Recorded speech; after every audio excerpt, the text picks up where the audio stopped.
Welcome back into the channel. Have the pleasure right now to sit down with one of the Orioles' top prospects and one of the most interesting guys, Enrique Bradfield Jr.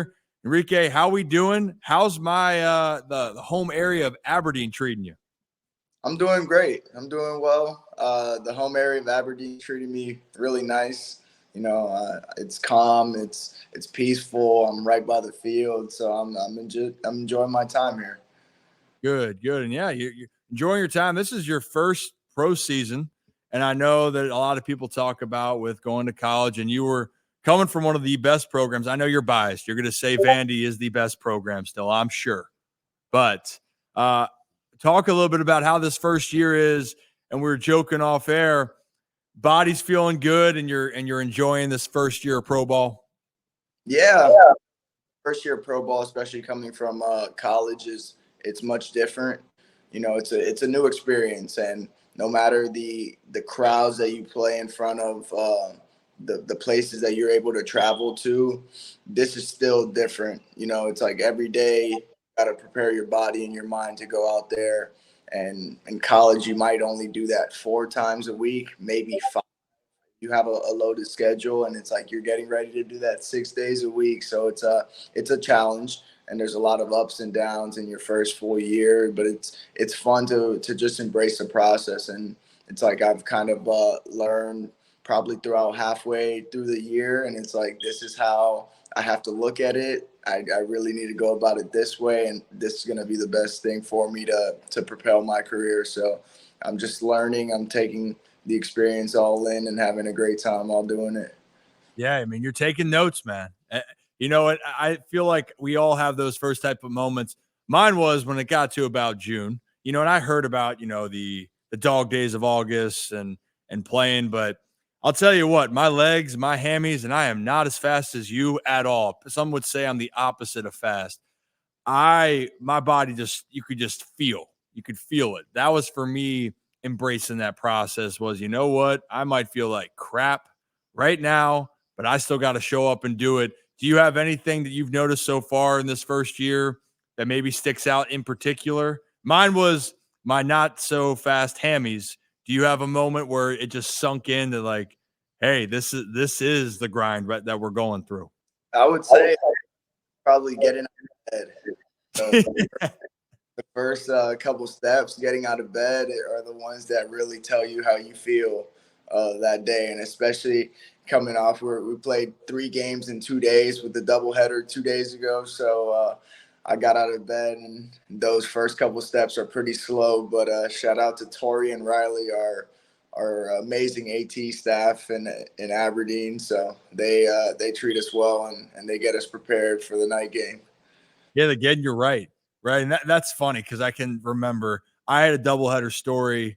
It was in Lowe. Now I don't know what the Charleston River Dogs or whatever they're called nowadays. I don't know what they are. But we had a doubleheader down there. Lowe, I was playing for Delmarva, and we had a 3-hour and 25-minute game, and we were in the field for 3 hours of that game. You can safe to say, Enrique, we got blown out. And then we had another game, and then we had to drive 8.5 hours to Charleston, West Virginia. And when I said I feel like I got hit by the bus we rode out on, that's an understatement, but that's a part of the grind. So, you know what? On another thing, I think I just want to touch on, is Pro Bowl what you thought it'd be like coming from Vandy? Because talk about being like the top school, and your guys are expecting to go to the College World Series. What was that adjustment like? Because I'm assuming the facilities there were pretty nice as well. Yeah, the facilities were really nice, and it's different. It's different. You hear I had a lot of buddies of mine, college teammates, and they all told me, "Hey, this is what it's going to be like." But I feel like you really don't get that true sense of what it's like until you walk in it yourself. And getting to do that this year in a full season has been eye-opening. You're in different places, small cities, maybe clubhouses that don't look as nice as what you're used to. So it's kind of just getting used to the facilities and making the best out of it. Yep, that's all you can do. And you know what? I don't know. They changed so many things up now since you came in. I have some other stories that maybe at a time, and when Buck Britton was my manager, and he's currently the AAA manager in Norfolk, tell you about how things used to be in some of those facilities. They definitely cleaned it up. But let's just talk a little bit about them with you, because I had your boy Tristan McKenzie in, and again, yes, you're nicknamed Reek. I'm getting that right? Yeah, one of my many nicknames. Well, okay, what other nicknames you got now? Is it all from baseball, or what do we got? Baseball. You got family nicknames. Being a junior, you have my dad is Kike, and then I was growing up Kikito, but now people call me Kike as well. So it's kind of all in the mix. I have a bunch of different things. EBJ has been a big one in college and pro ball. So it's just a ton of different things. Okay, all right. I like those a lot. EBJ is probably the quickest one, but Yeah. but I don't know. I got to think of one of what I'll call you. We got to get more on that first name nickname basis, but we're getting there.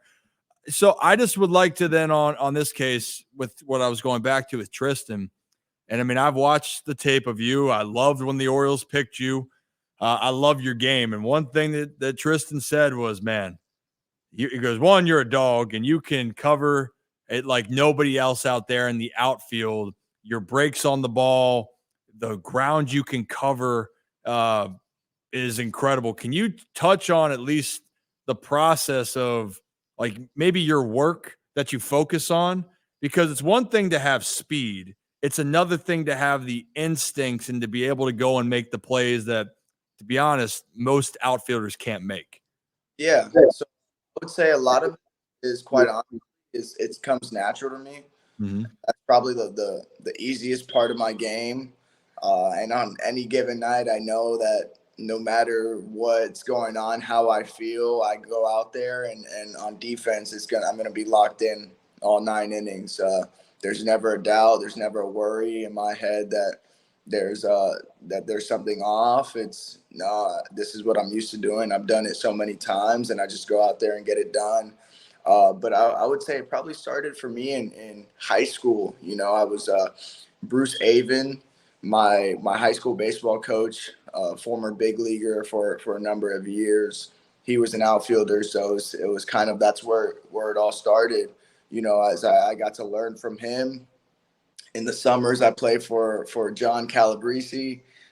He was my coach, and he's like a grandfather to me still. So it was a lot of learning experiences about outfield in those situations, those moments, and then it kind of translated to moving to Coach Corbin's program and learning from Mike Baxter, my outfield coach at Vanderbilt, and Corbs as well. So it was just a combination of those experiences and those everyday routines and habits that I pretty much built up that really helped me take my game on defense to the next level. And I would say probably my freshman year in college was the most telling as to what I could do out there, especially in the fall. So in the fall, that was the fall of 2020, so COVID year.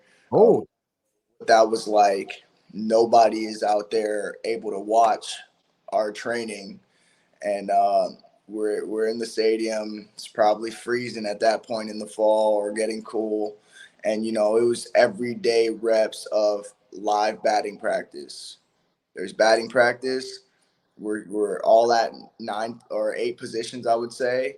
And we're taking live reps on these swings. So it's like that was the one thing that prepared me to go do what I know how to do at a high level, just because it's like that's the only way that you can get close to a game.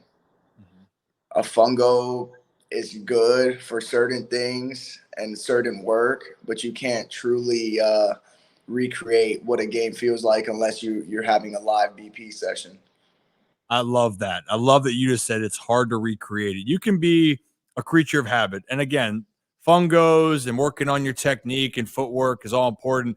But one of my former teammates and friends, Cedric Mullins, who I think is one of the best center fielders, and a lot of people, when they do comparisons about who's another guy that can play center like Seti, that's where the comp goes for you of going covering ground.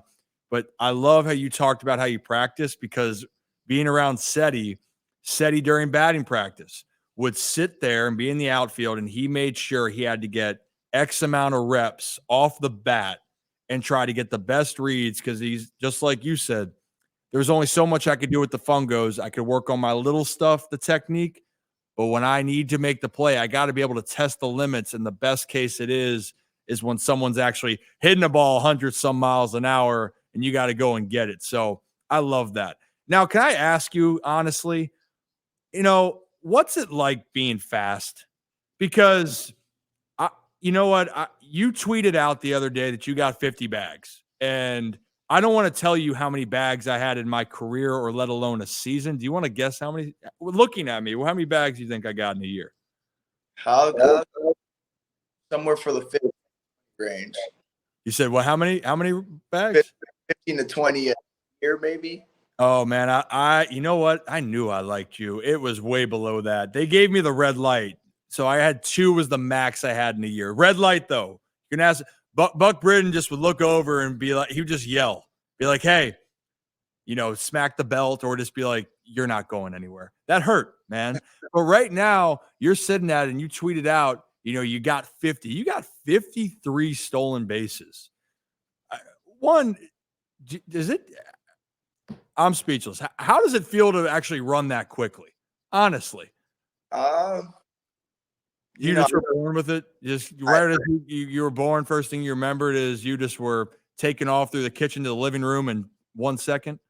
I don't even know if I was truly like that, but I guess it feels good. I really never given much thought because I'm probably so used to it, and it's just a part of me now. And I've got used to moving at high speeds, or you had a really good speed in the game today, and yeah, that's kind of my thing, and that's what I'm gonna do. So it's I guess it's normal to me.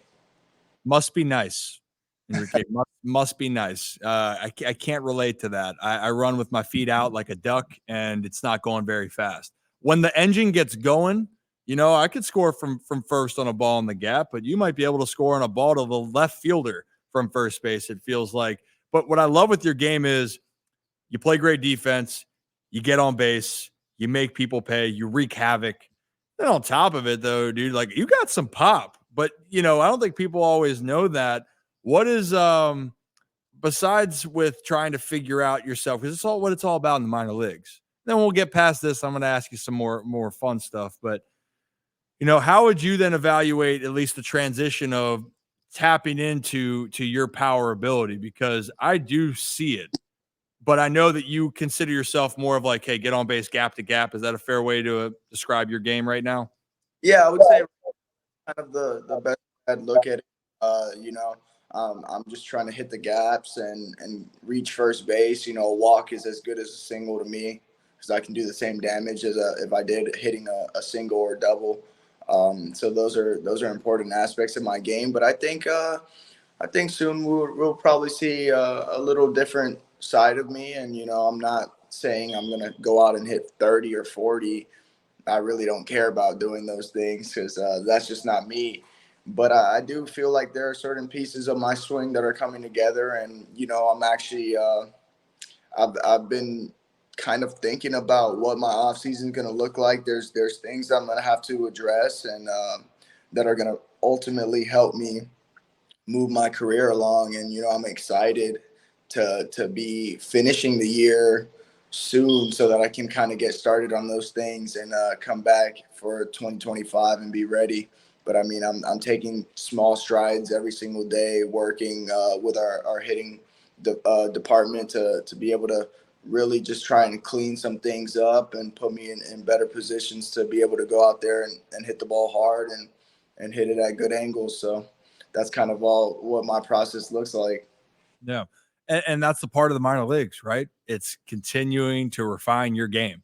But I love your thought process. You're trying to get better. That's why it's going to work out for you. The detail to want to continue to do more. And that's something you're going to find that out as you go, as it's going to get harder and harder. But that mindset's going to take you a far way. Can I ask you then, on this case, a player that you've loved watching, maybe that you try to emulate to either part of your game or someone's that you like to study a lot, either a peer or at the big league level?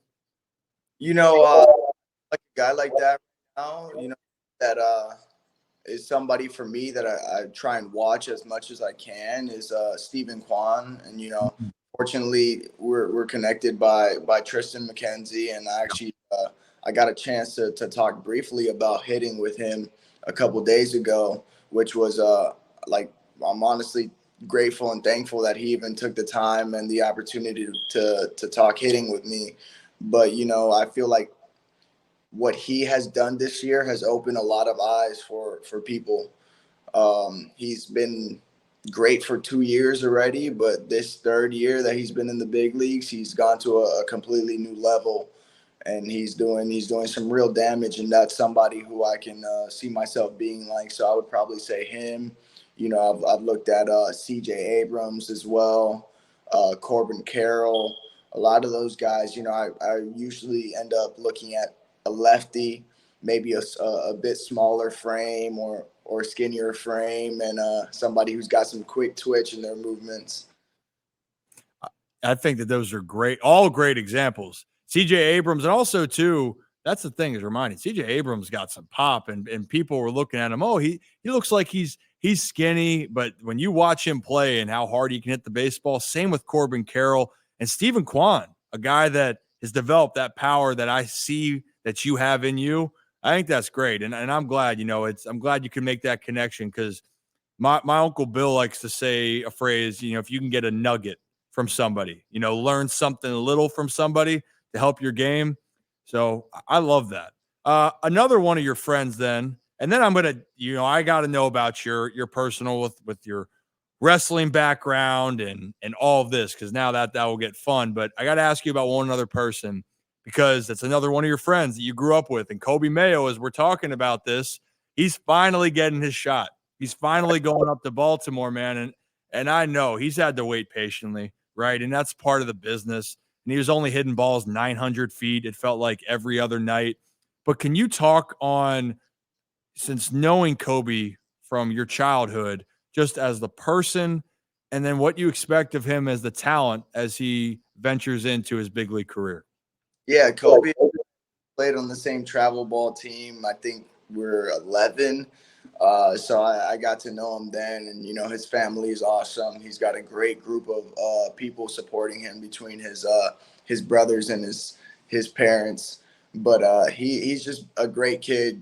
He's always been a little more quiet and reserved, but then once he gets into a good environment, he can open up a little bit. He's always been tall, skinny, lanky, but he's actually grown into his limbs. So for that, he looks really good. And, the talent is there. He can hit a ball harder than anybody else at any given time. But it's great to see. It's like growing up, he was a dead pull hitter, and he was going to yank the ball down the left field line. But in pro ball, from what I've seen, it's center field, right field. And that's great, because that shows the type of maturity that he has to be able to go out there and use parts of the field that probably a person his size really wouldn't want to, but that's taking his game to a new level. So I'm definitely happy to see him get his shot, and he's going to be great. He deserves it, and he's going to go out there, and it might be a little rough at the beginning, but it's been like that for everybody else. So yeah, I mean, I think that people got to remember, when you have all the success in the minor leagues, first off, the big leagues is the final stop, and a lot of guys are going to have failures. All of the stars right now in Baltimore, really, if you go through all their lineups, I mean, Gunnar, Adley, Cedric Mullins, Ryan Mountcastle, Anthony Santander, Cowser, Westberg. I mean, you know the list. I'm going to stop counting, but because you understand that's where it's going to be. But the guy that I saw, he is not lanky anymore. You're right about that. He is a massive human being, massive, and I still can't get over with how big and strong that he is, how great of an eye he has at the plate too. He is like a complete hitter. that I'm really excited. I think Birdland's been excited, and I know he's had to wait patiently. Did he always hit a ball like that? Always growing up? Was it always just harder than everybody else? Yeah, pretty. That makes sense. That's kind of his thing. So it's awesome that I've got to be able to watch his journey from afar. Yeah. We had the years where we didn't play together, and then me going to college, him going to professional baseball to high school. So it's been good to reconnect and to be able to see him up close. He had a rehab stint with us here earlier this year, and to be able to watch him in person do his thing, to be able to talk to him and gain knowledge and gather information from him was great. He was awesome with this group of guys in the clubhouse. He was open to sharing his experience and things that have helped him, things that he's learned throughout the minors. So I can't thank him enough for giving myself and giving the other guys a chance to be able to learn from him. Yeah, didn't he have like 5 home runs in like 2 days? I'm just kidding, but it was something ridiculous, right? Didn't he have like? You're not far off, I'll tell you that. Yeah, I just remember I just would get an alert. Oh, Coby Mayo home run back from injury. Coby Mayo another home run. Oh, guess what? Stop traffic. Coby Mayo's left the yard just yet again. I think he's a-okay. That's just awesome. Again, it speaks volumes to how Coby is. He's a guy that deserves it. And for a lot of people that are listening to this, not only is this going to help the Orioles, but this is someone living out their dream. That's the coolest part to me, is someone being able to go out and live out their dream that they've been working so hard for. And hopefully that'll be against the Guardians here tonight. All right, now let's get fun with this. You have some other hobbies. You love wrestling. I do. Can you touch on where this love started from and kind of like what drew you to it? Yeah, I think the love started with my dad. My dad was the first person who introduced me to wrestling. We would sit down and watch it. And then he would take me down to the Miami Heat Arena, and we'd go to see live shows. We'd go to see Monday Night Raw. We'd go to see SmackDown, pay-per-view. And that's kind of where my love for wrestling started and became our thing to bond over. And, we still, when I'm at home, we still watch it every Monday, every Friday, Saturday night. So it's kind of just been something that's been consistent in my life.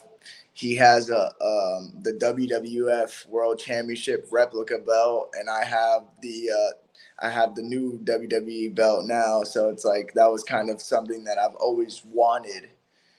And I was fortunate enough to get him one for his birthday, and I got myself one as a gift as well. So that's something that we have, and it sits there. And to be honest, I really never touch it, but like it resembles the love that we both have for wrestling and the fact of our relationship and being able to bond over something like that. So it's incredibly important in our household. So I got to ask you then, who's one of your favorite current wrestlers?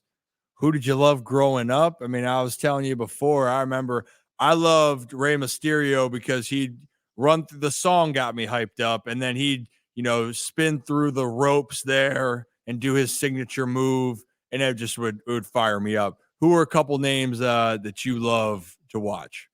Yeah, growing up, Jeff Hardy fan. Jeff Hardy, throwback. And the all the stunts, those really that really attracted me to wrestling, and I was a huge Jeff Hardy fan. The Undertaker is one of my all-time favorites. If I had to put a Mount Rushmore, and actually Tavian Josenberger and I were talking about this last night in here, Mount Rushmore wrestling, I would go John Cena, Stone Cold Steve Austin, The Undertaker, and The Rock. And those would be my 4. And in honorable mention, I'd go Randy Orton, Triple H. I'd probably go Edge, Rey Mysterio. I would throw those names in the mix for honorable mention. Man, that the Rock, obviously, we know that's actually the first one that drew me to it. I like that list. Well, then you had to love WrestleMania with The Undertaker. I did. That was wild. Yeah. Rhodes now has been one of the best since he's returned to WWE, and that's somebody who I any given day you might see me wearing a wrestling T-shirt, and I have a ton with me. So I have LA Knight, Cody Rhodes, the Bloodline, you name it, and I probably have a T-shirt. So that's kind of what I wear on a daily basis, and my girlfriend gets mad at me. She's like, "No more wrestling T-shirts," and I'm like, "I don't care. I'm gonna wear them." Damn right you're gonna wear them. That's you. And actually, if you got a wrestling T-shirt that you think I could buy, I gotta update my swagger here. I think that's elite. I'm looking for good looks, man. Actually, one time, if you don't mind, I gotta see one of these wrestling shirts. Whether you post it on socials or you send me a photo, I gotta see one of these things. Does that work? Yeah, that works. What? Okay, then I gotta ask last thing. What's your favorite signature move then, or one of your favorite signature moves, finishers for some of these guys? I think the RKO be one of my favorite finishers. I feel like the fact of how unexpected it is and how well it's executed, I'd probably say the RKO is definitely my favorite finisher. How many times have you done that to somebody? Yeah, I've tried. Not as good as Randy Orton, but I've definitely tried. Oh, because I see a lot of people also try to do it into the pool. Some people I remember in school for me, people would come up right behind and try to do it each time. So I knew you were trying to do it at times. I could sense it. Probably. My dad and I wrestle in my parents' bedroom, and until that one incident where I hit my foot on the lamp, and my mom was not very pleased with us, so that ended the wrestling in there. But that's kind of just always been our go-to. It's the bond, man. It's the bond you have with your parents and the things that you get involved with, and that's awesome. All right, two things get you out of here, okay? Just because now we're talking about moments and memories. I didn't even get a chance to ask you because I know, well, Vandy's not the best team in the SEC anymore. I'm sorry, at least recently. I know I'm not. I'm stirring the pot intentionally. Sorry. I can live with that. You can? Okay. Well, how about this? Talk about one of your favorite memories you had as being a Vandy boy. I would have to either say it was going to Omaha my freshman year and being a part of that team, or winning the SEC tournament my junior year. I'd say those two moments are close to my heart, just for the group of people that I was with, my teammates, just kind of enjoying the experience. That Omaha trip was awesome, and I had a great time doing that. But then also winning that SEC tournament title was also very important. So either one of those moments for me are two of my favorites. Yeah, I mean, winning's hard, by the way, right? Even with the program that's so pristine as Vandy, like you appreciate those moments, Yeah.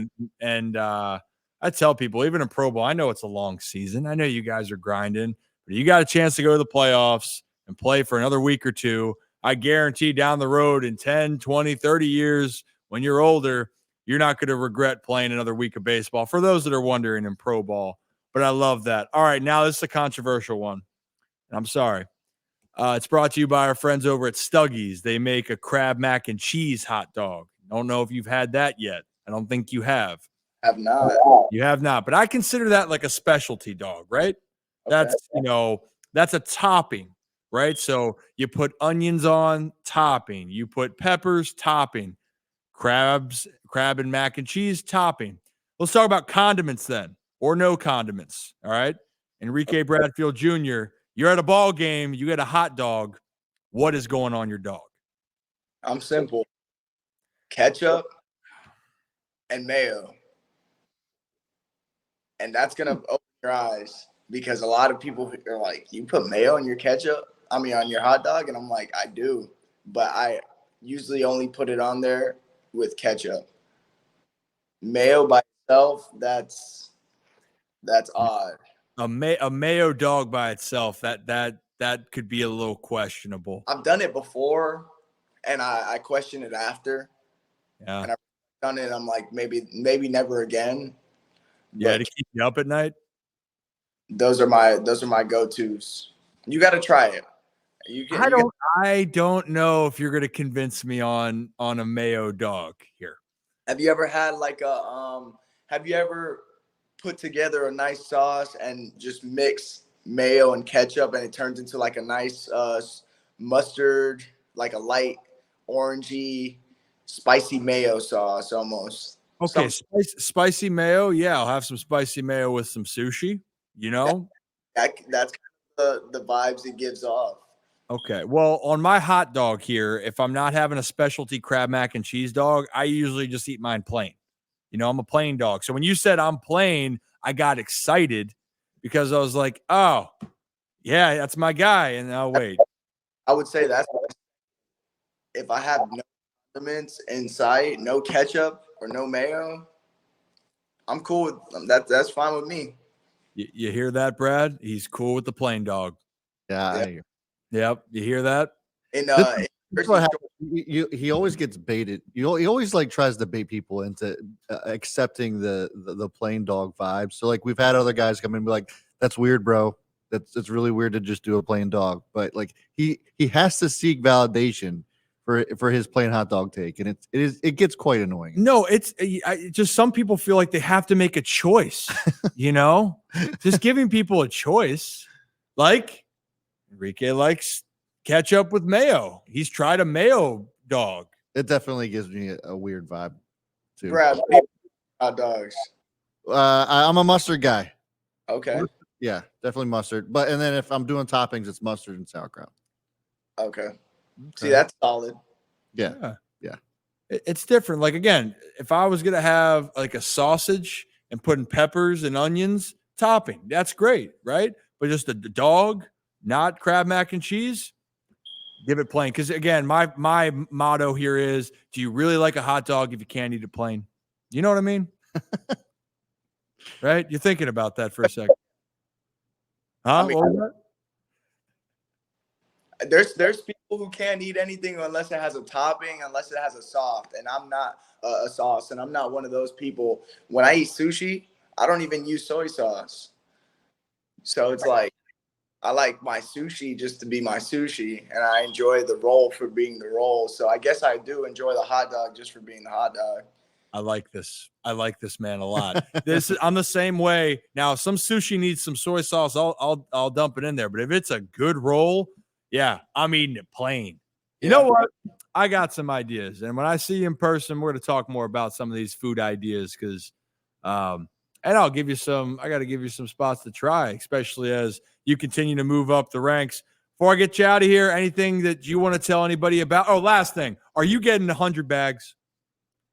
I think time will tell.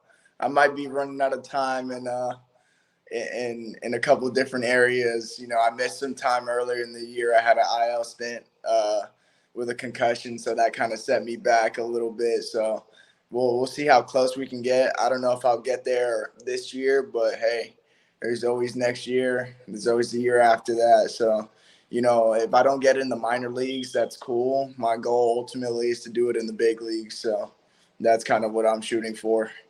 I'm so pumped, but I can't wait for this comment, and you still get 100 bags this year, and then you're going to get it in the bigs. But hey, I just have a simple request, Enrique. I'm actually going to be there tonight. I'm calling the game with Mark Antonini.